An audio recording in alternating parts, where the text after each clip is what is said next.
Hi, I'm Tim Moss with Custom Guns, Ammo, and Repairs. I wanted to go over a few questions that I get about the Scout muzzleloaders. So, you know, the Scout's been very popular, and I get a couple questions on these that are pretty frequent, so they're worth having a video over. The one is, how do you remove the ejector so you can more easily take out the breech plug? So we're going to go over removing the ejector. And the other thing we're going to go over is inserting the module.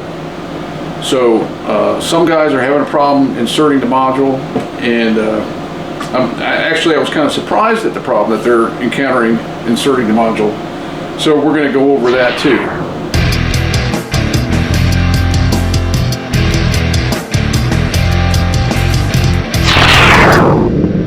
So we're going to break open a Scout. So this is it open, and this is the ejector all the way out.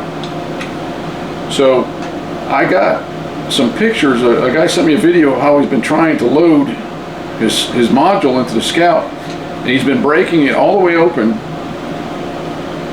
and he's taking the module and he's bypassing the ejector, installing the module, and when he goes to close it, the ejector's hitting the module and his gun's not firing. So when you load your Scout, don't load it with the ejector all the way out. So your module's not long enough in that case. So what you want to do is, where you get it open, it's open. If you want to open all the way, that's fine, but then push it back right before it's going to close. You can feel it where it stops, and that ejector's still out. You can just push that ejector in. So you push that ejector in, and now it's not sticking way out. You see, it's barely out at all. And now you put your module in, and if you do it this way, there's no way you're gonna bypass that ejector. So the ejector's been modified anyway, so the module doesn't go flying out when you open it. But this is a better way to do it. Then you snap it shut. And you guys probably know already, if you don't snap it shut tight, you can't cock it. So you know it's tight if you can cock it. So in hunting situations, when I go and put my module in and close it, I don't want to find out when a deer walks out that I can't cock my rifle, that it's not closed tight enough, because then you have to open it up and reclose it. So when I'm hunting and I'm putting my module in, I snap my module in, make sure that it cocks. I know that it's all closed tight, hold the hammer, ease it forward.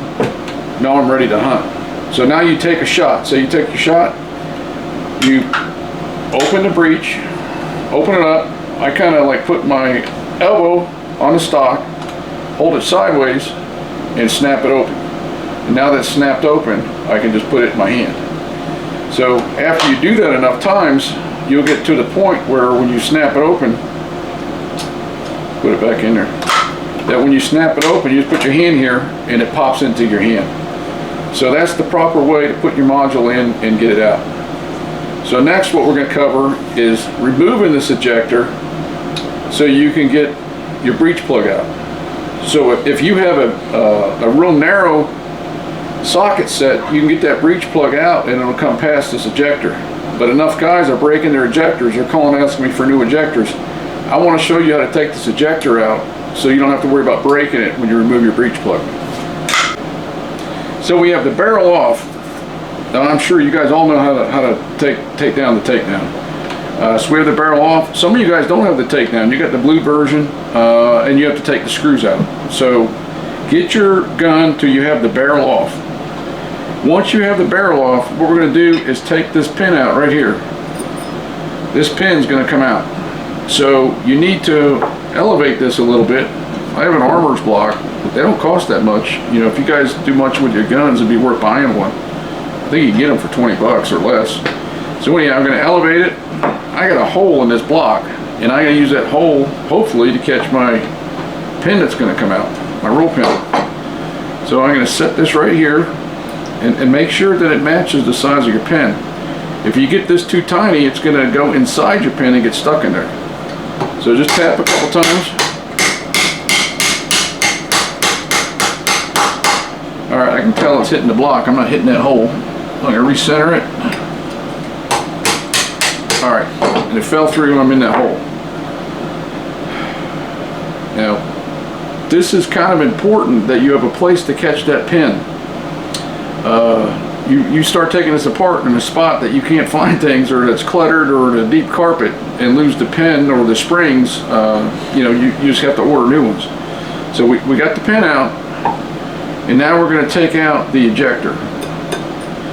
So I want to push it out, and this is the part that causes a problem too. There's a spring on the bottom of this ejector that makes it lift to catch the cartridge. So I want to put my finger over this part, over the ejector, this part of the ejector as it slides out, because I don't want that spring taken off. If you pull this ejector out, that spring's going to shoot across the room, and there's a good chance you're not going to find it. And I'll be getting a phone call saying, hey, you got an extra spring. So now I got this out. Here's my spring. So I got my spring. I got my ejector out. I can set them to the side. And I tell you, usually what I do with my spring and my pen, you guys might not think it's a good idea, but I do a lot of these, so I don't want to lose them. I put my spring right on my pen. So I stick my spring on my pen, put them together, and I usually take my armor's block and put them in that hole.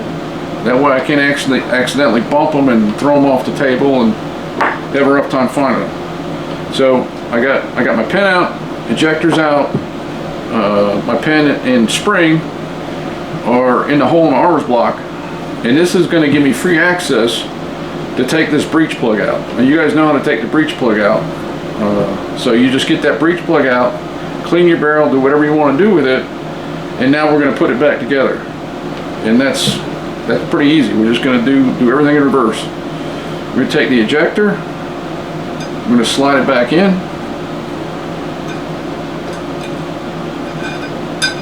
slide it in all the way, bring it back out. There's a hole in the ejector. There's a hole right here in the ejector, and that's where the spring goes. So the first time you do it might seem a little tricky, but it's very easy to remember. You develop the muscle memory pretty quick. You put your spring in here. Now this is where some guys mess up. They shove this back in here and they lose their spring. So you want to depress the spring and push this in. Now I got kind of fat fingers, so what I do is I use a blade.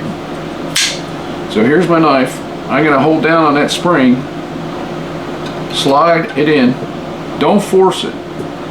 If you have to force this in, your spring's not centered correctly, it's catching something. So it slides in, and now I'm going to put my pen back. So if you can start the pen in the hole,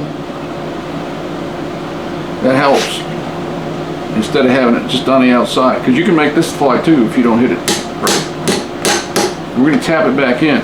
Now I like using these plastic type tools because I'm not going to mar my finish.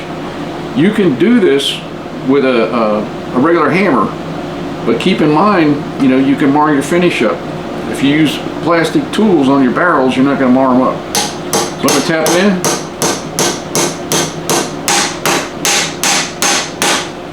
Make that pin go back flush. You don't want it sticking out at all. You want it flush on both sides. When I see it's flush on both sides, I know I have it right. So that's how you take out your ejector, save your springs so you don't lose them,